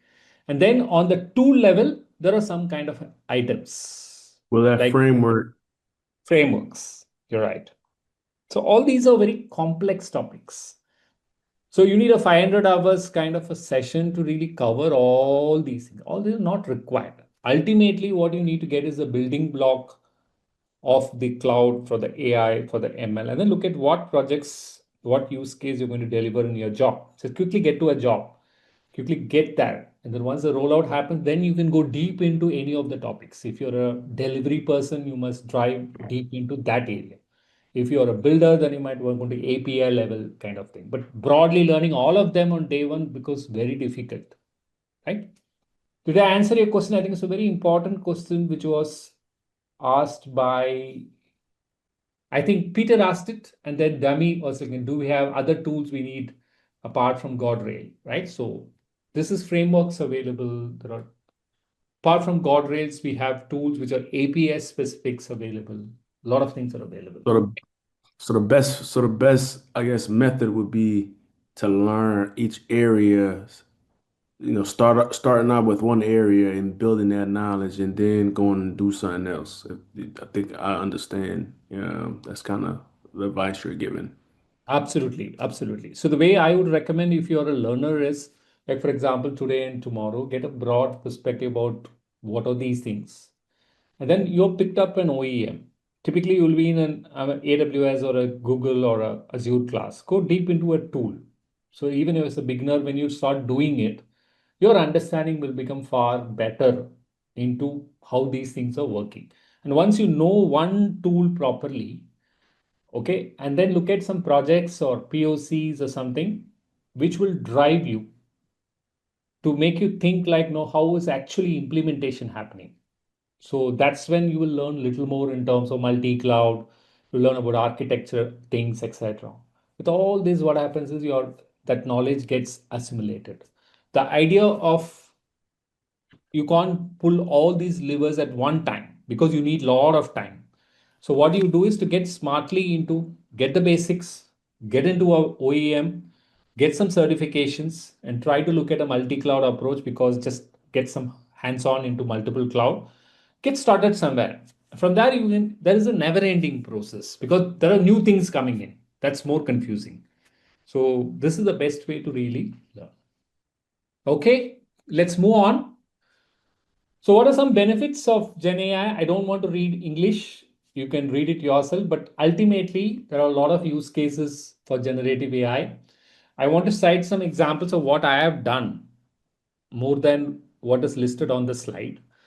For example, for one of the organizations, I was a core architect to build GenAI based different accelerators. So I want to talk in a very simple terms for all of you to understand. So what do you mean by this? So I had to meet different type of people. So once I met functional people first. there was HR, legal, marketing. So when you meet all these people, there is a way by which you can look at for marketing people how to generate a faster proposals. If they're using some CRM, how do you integrate them? How to build new content for marketing? Okay, how to write blogs for marketing. So this is where we worked with the functional team.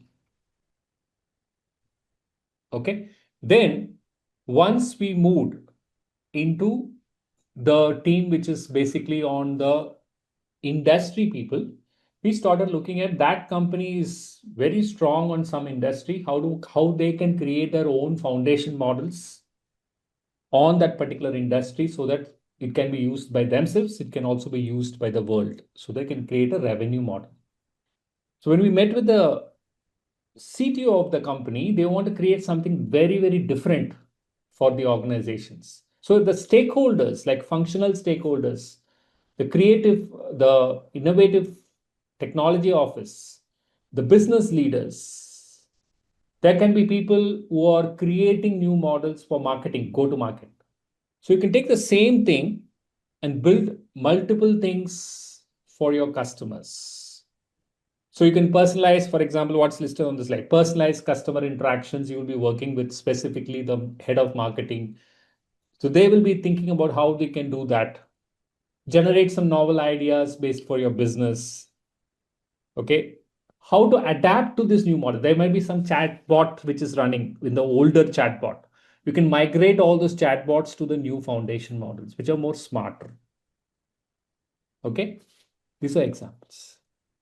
So some common use case of GA, and we will stop here to take questions because this must be my 100 plus session. So I know that so many topics, if I tell it together, you will get confused.